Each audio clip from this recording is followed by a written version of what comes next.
the things that I have found most crucial in my healing journey from loss of all the people that I've lost to death, which at this point are my grandparents, my parents, my spirit mother, and most of all, my sweet boy Sammy, who will be forever 16. I have been on a healing journey, as I've been very open about, but one of the most common questions I get is about all I talk about messages I get from him and from my other loved ones, and the guidance and the support and the awareness that I have that they are right here with me. And I wanted to share some of my strategies and techniques with you because the truth is I'm not unique, okay?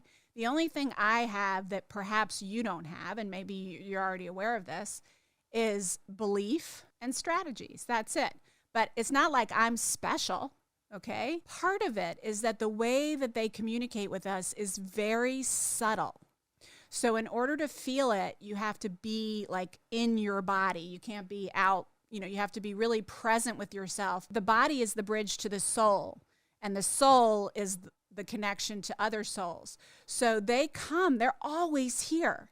I'm not saying their full selves are here, right? So here, let me just say this first. We are all pure vibrating energy. Right now, I am pure energy, you're pure energy, this microphone, everything around us is pure vibrating atomic energy. It seems solid because of the limitations of our five senses. But if we could see the world through the viewpoint of an atomic microscope, we would see that we are all pure vibrating atoms, pure energy. And that energy in our bodies is constantly changing in frequency, okay? But here's the thing. Energy cannot be created or destroyed, period. Scientific fact. The only thing it can do is change form. When we die, the energy of who we are, the essence of who we are, the soul of who we are, does not die. Our body, the house of our soul in this lifetime, dies. We change form, okay? And we go back to oneness, God, universe, whatever you want to call it. But we can, and often do, connect with and stay connected. So I've learned this through experience, but also with interviews, and you probably can find them if you look through the Language of Love interviews I've done with so many mediums and psychics and people who have had near-death experiences, who have died and come back to talk about what happens on the other side. And so the wisdom that I'm sharing with you is not just from experience, but from real knowledge and understanding of what people who have been in the trenches with this really understand, okay? And so here's the bottom line. When we die and we go out of our bodies, we are no longer limited by the density of our bodies, by the low frequency of our fears, our anxieties, our thoughts, our egos, right? Our personalities. All of that gets left behind. And the only thing that remains is our essential self, which we have right now, our true self, our core self, our God-connected self, the self who is just pure oneness and pure love, who isn't limited by fears, insecurities, jealousies, okay? So when we die, that's what we become, number one. Number two, there is no time beyond our 3D reality. Time is a construct that we created to make sense of our reality, but it doesn't exist on the other side. So our loved ones aren't sitting around tapping their feet waiting for us to notice them, There is no time. They're just in oneness, in joy, in love, in connection, and they come to us when we call, just like our angels and guides do. So here are the ways, and here's what you have to understand about connecting with the other side. First of all, that they're at such a high frequency, so much higher than where we are in this solid 3D reality we live in, okay? So in order for them to reach us, we have to go a teeny bit higher, which is the irony. Because when you're in the depths and the bowels of despair and loss and grief, that's the time you wish you could feel them and see them and connect to them. But it's really hard to do that because it's almost impossible for them to come down to a low enough frequency to meet us. where we are.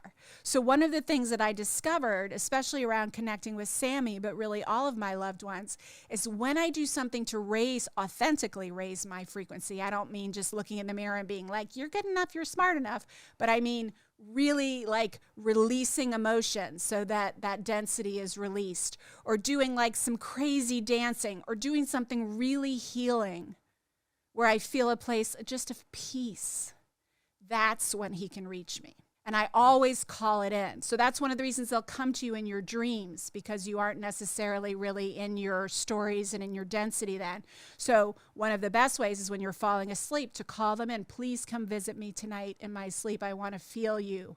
I want to sense you. I want to experience you. I want to know it's you. Show me it's you, right?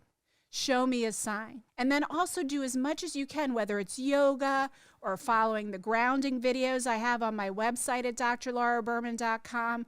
Whatever it is, the more you can be present in your body and attuned to the senses around you, because I always felt Sammy, for instance, on my right shoulder. Don't ask me. I just knew it was him. I always hear my spirit mama, Sasa, in my left ear. Can't tell you why, but I know it, right? And I always choose, every person I've lost, I choose a symbol for them that they can use to communicate with me. And it's usually something that's not easily found. Like, for instance, when my mother died, it was in March in Chicago, so the dead of winter still. And I said, okay, Mom, when you come to me, you're going to be a hummingbird. And I thought, okay, I'm in Chicago in the winter. I'm not going to see a hummingbird. I went downstairs and my kids were watching the Nature Channel. What was on? But a documentary about hummingbirds.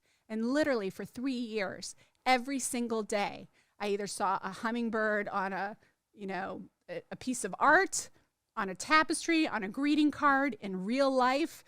I saw a hummingbird. With Sammy, my first thought was that he was going to be a monarch butterfly. And then my immediate second thought was like, no freaking way, that's too common. I'm not going to make him a butterfly. I don't think, maybe that's not it. I started to doubt myself. And then a few days later, my husband, who, by the way, doesn't buy into any of this, it's not his reality, which is fine. He said a butterfly flew past us. And I was thinking, oh, okay, well, no, I decided that's not Sammy. And he said, maybe Sammy's coming in the form of a monarch butterfly.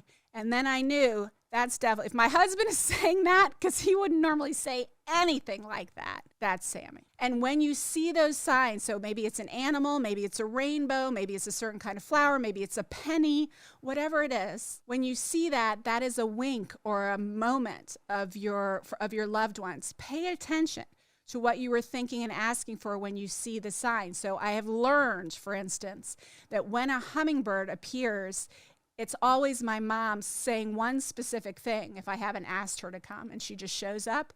She's always saying, you're speaking the truth. It's like she's putting an exclamation mark on whatever I'm thinking or saying or feeling. I just have made that connection because I've noticed through the years when she comes, right? So you start to pay attention to the signs, you attune your senses for the signs, and you ask for the signs. Ask for them when you're sleeping to visit you, ask for the signs when you're awake, and it is a decision to believe, okay? We could make up all kinds of stories about why this isn't real, but I've had too many experiences now with too many messages from too many messengers to not believe it's true. In fact, just the other night, I was at an ecstatic dancing event, and a woman I'd never seen before came up to me and asked to give me a hug. And I thought, all right, I'm an ecstatic dance. I'm in LA, people hug here. Sure, I'll give you a hug. And she pulled back and she said, I'm Gilda. And I said, I'm Laura. And she said, I know. And I just want you to know. And her eyes, I was looking in her eyes changed. I wasn't on any substances, okay? Her eyes changed into my son's eyes. There was just a way in which the color and the intensity changed. And she looks me in the eye and she says, I am so proud of you. You're doing such a good job. And I just started crying. Like the last thing I expected was that some random woman would come up and give me a message from Sammy, but there it was. So you'll get messages from people, from symbols, from things you find. Anytime you're actually even thinking when they suddenly pop into your head, that's a visitation from them, okay? They're communicating with you all the time. All you have to do is listen. And if you want to learn more about not only surviving tremendous loss, but thriving through it, healing with grace and love, and learning even more about connecting with the other side, make sure to check out my course called Good Grief, How to Heal Loss with Love. And you can find it on my website right there on the homepage. And if you like this video, hit the like button and tap on that bell if you want to be notified when a new episode comes out.